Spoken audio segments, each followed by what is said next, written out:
There's a bird right now, on a pond somewhere near you, that has spent its life eating for free. Bugs, weeds, algae, kitchen scraps somebody threw in the yard. No feed bill, no barn, no refrigerated truck, no supply chain. It grew up on almost nothing, foraging the same way its ancestors did thousands of years ago. And yet, if you walked into a restaurant tonight and ordered it, that same animal would cost you 5 to 7 times more than the chicken sitting in your fridge right now. A whole duck at a restaurant can run well past $30. A whole chicken at the grocery store can cost you $5. That's not supposed to happen. In almost every other case, the animal that costs nothing to raise ends up being the cheapest thing on the menu. That's the logic behind the chicken you eat every week. Cheap to grow, cheap to buy, cheap enough that it became the country's default protein. So why does duck break the rule? Some people will chalk it up to duck being fancier, or harder to cook, or an acquired taste. There's a grain of truth in each of those, but the real explanation runs deeper, and it involves a 2,000-year-old creature from a Chinese rice paddy, a Long Island farming empire that collapsed almost overnight, and a single number buried in poultry industry data that most people have never seen.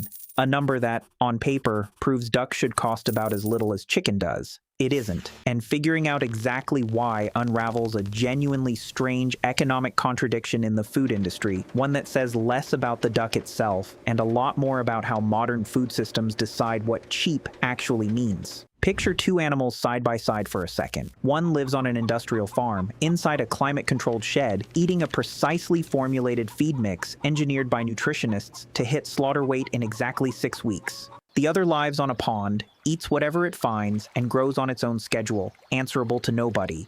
If you had to guess which one costs more at the dinner table, common sense says it should be the first. All that infrastructure, all that engineering, all that overhead. Instead, it's the second one that costs a fortune, and the first that's practically given away. 2,000 years of abundance to understand why duck went so wrong economically. You have to go back to where it went right.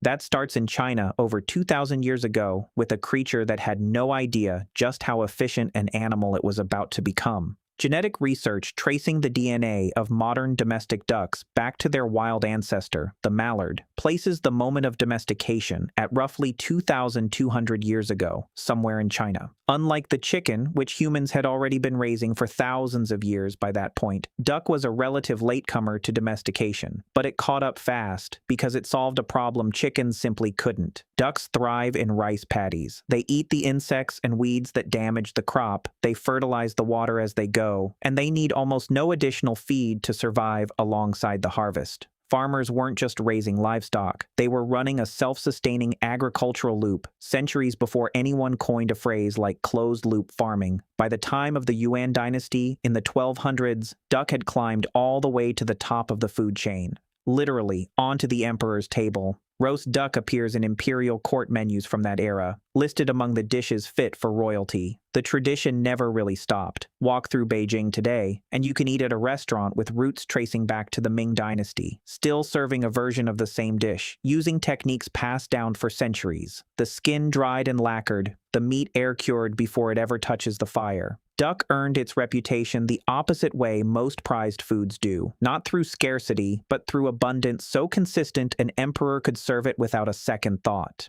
That detail matters a lot later, because an ocean away, a very different chapter for the same species was about to begin. 4 ducks that built an empire. While duck was cementing itself as an everyday, abundant food across Asia, it hadn't really found a foothold in the United States. That changed in 1873, when a shipment of Pekin ducks left China bound for New York. After a 124-day voyage across the Pacific, 9 of them survived to reach American soil. 5 were promptly eaten by the family that received them before anyone realized what they'd actually been sent. The 4 ducks that were left became the founding stock of the American Pekin duck industry, eventually landing on a farm on Long Island. 4 birds. That's the genetic starting point for a poultry success story that would outpace almost everything else in American agricultural history. The Pekin duck grew fast, tasted rich, and thrived in the marshy, water-heavy terrain of eastern Long Island, almost as if the region had been custom-built for it. Word spread quickly. Farmers who saw what these ducks could do started building their own operations, and within a few decades, Long Island wasn't just raising the animal anymore. Farmers there were writing the rules for a national industry. At its peak, the region was home to as many as 99 separate duck farms, producing well over half of all the duck meat consumed in the United States. Long Island duckling showed up on restaurant menus across the country the same way Idaho potato does. It was a regional name that did the work of a quality guarantee. For a while, it looked completely unstoppable. A four-bird shipment had grown into a regional empire, feeding a nation, built almost entirely on a species that ate rice paddy scraps in its country of origin, and on Long Island's tidal marshes ate almost as efficiently. But empires built that fast tend to have a weakness hiding somewhere in the foundation, one that nobody bothers to look for while things are still growing. And this one was about to find out exactly what that weakness was. Subscribe if you're into stuff like this. Next up is the number that quietly ended this empire. The number nobody talks about, almost nobody, looks at this detail, and it's the reason duck lost a race it should have won. Every animal raised for meat gets measured by something called a feed conversion ratio, essentially how many kilograms of feed it takes to produce 1 kilogram of meat. Lower is better. It's the single number that determines whether an animal is cheap to raise at industrial scale, and it's the number that decided the fate of the modern poultry industry. A modern broiler chicken has a feed conversion ratio of about 1.81. That means for every 1.8 kilograms of feed, you get roughly 1 kilogram of chicken. That ratio puts the modern broiler near the top of the animal kingdom for feed efficiency, the result of nearly a century of relentless genetic selection aimed at exactly one goal: grow fast, eat little. A duck's feed conversion ratio sits somewhere between 2.1 and 2.9, depending on the breed. That's not a small gap. That's a duck needing anywhere from 15 to 60% more feed to produce the same amount of meat as a chicken. And that's just the feed. It gets worse before it gets interesting. A broiler chicken reaches market weight in about 42 days, 6 weeks from egg to slaughter. A duck takes 49 to 56 days, up to 2 extra weeks of housing, labor, and feed before it's even ready to process. For a real farmer, that gap isn't abstract. It's 2 more weeks of running heat lamps, paying a crew, and burning through feed before a single bird reaches the truck. Then there's the price of the animal itself, before it's even eaten a gram of feed. A day-old chick costs $1 or $2. A day-old duckling costs $4 to $7, sometimes more. And even after all that extra time and money, the duck still comes out behind at the finish line, yielding less usable meat per pound, because proportionally more of its body weight is bone, fat, and feather than a chicken's.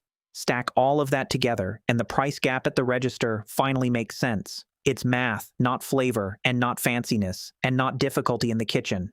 At an industrial scale, the scale that made chicken the cheapest meat on the planet, duck simply cannot compete. Every input costs more. Every output delivers less. The system that turned chicken into the most efficient protein machine in human history was engineered around an animal that grows fast and eats little, and duck is neither of those things. But there's a twist here that almost nobody talks about, and it flips the whole conversation. That same set of weaknesses, the slower growth, the foraging instinct, the smaller scale hardiness, completely reverses the moment you take duck out of the industrial system and put it back into the kind of environment it actually evolved for. A duck doesn't need a climate-controlled barn. It doesn't need specialized feed formulated down to the gram. Give it a pond, a yard, or even just kitchen scraps and garden pests, and it will happily feed itself for free, the same way its ancestors did in Chinese rice paddies 2,000 years ago. The exact traits that make duck a poor fit for a factory farm make it exactly the kind of animal a small household could raise on almost nothing at all. So, is duck cheaper to raise than chicken? Doesn't have a single answer. It depends entirely on where you're asking, and for whom. At industrial scale, chicken wins by a landslide, and it isn't close. At the scale of a backyard, a homestead, or a small family farm, duck might actually be the smarter animal to raise, which raises an uncomfortable question about whether our modern food system optimized for the wrong definition of cheap. The collapse, that tension, efficient in the yard, inefficient in the factory, is exactly what played out on Long Island, and it happened in 2 separate waves, decades apart. The first wave was environmental. Thousands of ducks concentrated into a small stretch of coastline produce an enormous amount of waste, and duck waste is loaded with nitrogen and phosphorus. For years, that runoff went straight into local waterways, contributing to algae blooms and degraded water quality across the region. By the 1970s, Suffolk County lawmakers had had enough, passing environmental regulations specifically targeting the pollution coming from the duck farms. Compliance was expensive. The waterfront land the farm sat on had also become extremely valuable for housing development. One by one, farms that had operated for generations started shutting down or selling off. From a peak of 99 farms, the number kept shrinking, decade after decade, until only one remained. Crescent Duck Farm in Aquebogue, run by the same family for generations. Then came the second wave, and it was sudden. In January of 2025, avian influenza reached Crescent Duck Farm. Within days, the farm's flock, roughly 100,000 birds, had to be euthanized to stop the outbreak from spreading further. The last commercial duck farm on Long Island, the final survivor of an industry that once defined a region's economy, was reduced to 0 animals almost overnight. The farm didn't disappear entirely. The Corwin family managed to keep a small number of eggs isolated from the outbreak, and within about a month, roughly 3,700 ducklings had hatched from those salvaged eggs. The beginning of a slow rebuild that was still ongoing more than a year later. But think about what that moment actually represents. An industry that took over a century to build, survived 2 world wars, survived the rise of factory chicken farming, and outlasted a wave of environmental regulation, nearly wiped out completely by a single virus in a matter of days. It's a strange kind of ending for a species that, as you're about to see, carries a real, well-documented biological edge against this virus family, an edge that, ironically, wasn't enough to save it here. The skin lie.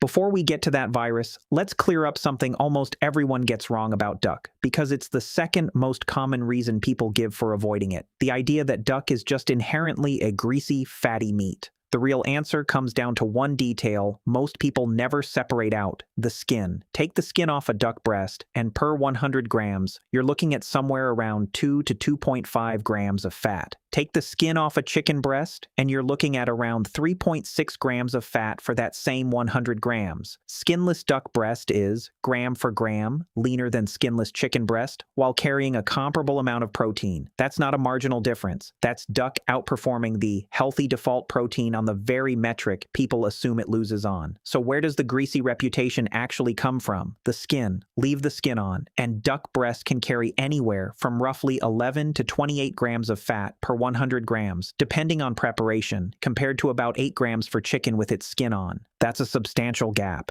And it isn't an accident. That fat sitting just under duck skin is exactly what chefs are chasing when they render it down slowly into the glass-crisp lacquered skin on a Peking duck, or the deep, rendered richness of a pan-seared duck breast at a French bistro. It's what makes those dishes taste the way they do. The problem isn't the duck's fat content. It's that everyone's been blaming the meat for what the skin does. Strip that layer away, and the bird underneath turns out to be a genuinely lean protein, which makes the enormous price gap even harder to justify using health as the excuse. The quiet exception. So if duck is leaner than we assume, and the too expensive to raise problem only really applies at industrial scale, you'd expect someone, somewhere, to have already figured out how to close that gap.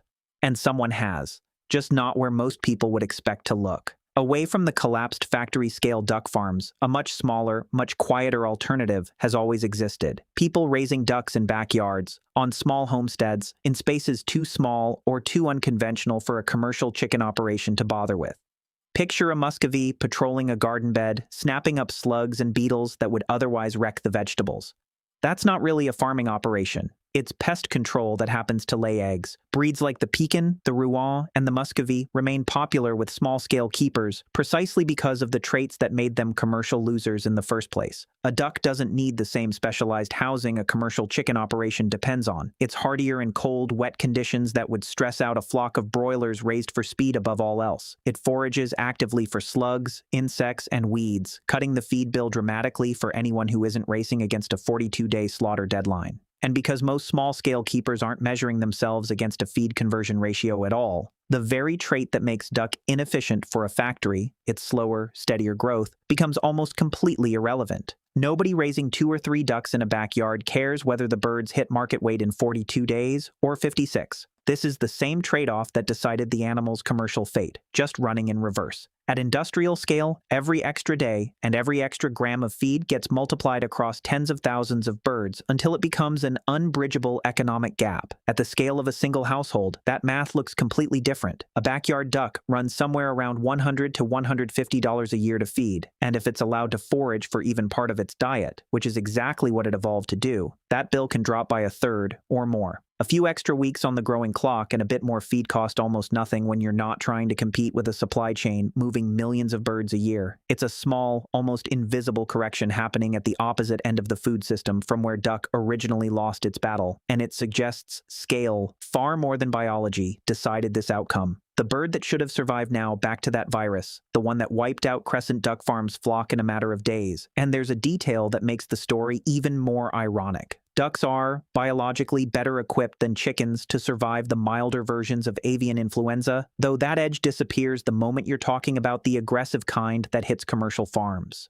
Think of a bird's immune system like a smoke detector. When a mild version of the virus shows up, a duck's immune system quietly contains it. Closes the vents, lets it burn out, no drama. A chicken's immune system, faced with that same small fire, sets off every alarm in the building at once. And that overreaction can end up doing more damage than the virus itself. That's not a random quirk. Ducks have been living alongside this virus for millions of years.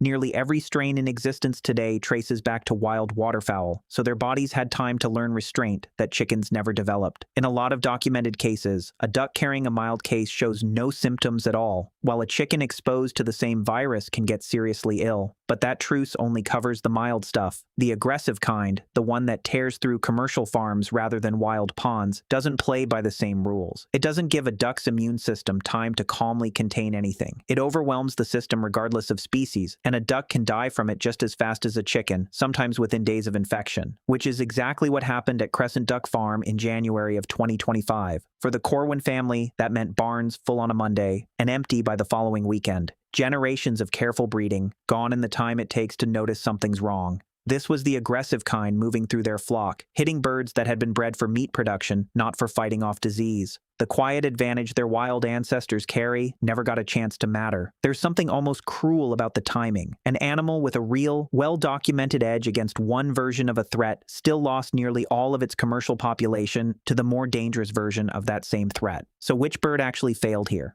Ordinary in the east, luxury in the west zoom out far enough, and you start to notice something strange about where duck sits in the world culturally, and it's almost the opposite of what you'd expect from an animal that struggles inside industrial systems. Across most of Asia, duck never stopped being ordinary. In China, which still produces somewhere between 2/3 and 3/4 of all the duck meat consumed on Earth, duck has remained backyard food, market food, everyday food, for close to 2,000 years. In Vietnam, duck and duck eggs, including fertilized duck eggs prepared as a street snack, are part of daily food culture rather than an occasion. Walk through a market in Guangdong or Hanoi, and roasted duck sits next to chicken as just another dinner option, not a splurge reserved for special occasions. In the West, duck ended up somewhere completely different. It became the bird on a tasting menu, not an item on a weekly grocery list. Peking duck, when served properly in the Western fine dining tradition, arrives as a ceremonial, multi-course event. Duck confit shows up on French bistro menus next to some of the most expensive items on the page, and French duck breeds like the Rouen and the Nantes are raised under strict Label Rouge certification rules that require at least 74 days of free-range rearing and carefully controlled feed.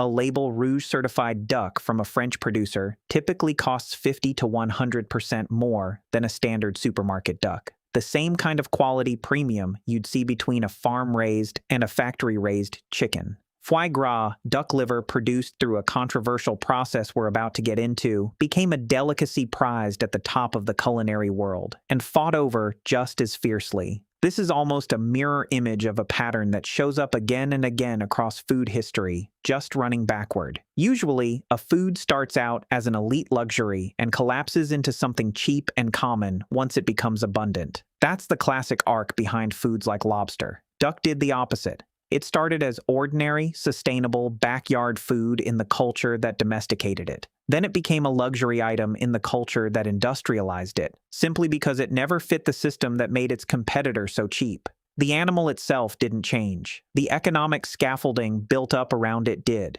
And in one particular controversy, that scaffolding's discomfort with duck reached all the way to the United States Supreme Court. There's also a quieter number worth sitting with. The average American eats roughly 100 pounds of chicken a year and about 1/3 of a pound of duck. Chicken has become so dominant that duck barely registers as a category at all in the national diet, which makes every dollar spent on the duck industry's remaining infrastructure and every headline about its collapse feel disproportionately large for how small the actual market has become. The fight that never ended. In 2004, California lawmakers passed a law banning the sale and production of foie gras, duck or goose liver, produced by force-feeding the bird until its liver swells to several times its normal size. The law didn't fully take effect until 2012, and even then, it didn't settle anything. Some chefs got creative almost immediately. Since the law only banned the sale of foie gras, a handful of California restaurants started serving it anyway,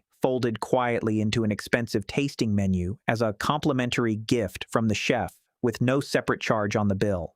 Napa chef Ken Frank did exactly this at his restaurant La Toque, calling it a spontaneous gift he gave the same way he might comp any other dish. A restaurant in Hermosa Beach tried the same move, serving foie gras as a free side with a burger. Animal rights groups weren't fooled. They sued both restaurants, arguing that calling it a gift didn't change what it actually was, and courts eventually agreed, ruling that sold covers serving foie gras as part of a tasting menu, regardless of whether there's a separate charge for it. That's just one skirmish in a legal battle that dragged on for nearly 2 decades. The Ninth Circuit Court of Appeals denied a request to reconsider the case in 2014, and the Supreme Court itself declined to step in twice after that, in 2019 and again in 2023, leaving California's ban permanently in place each time producers tried to overturn it. Foie gras producers, many of them in France, where the majority of the world's supply still comes from, call it a deeply misunderstood food. They argue the production process mimics a natural behavior. Migratory waterfowl gorge themselves before long flights, storing fat in their livers as fuel.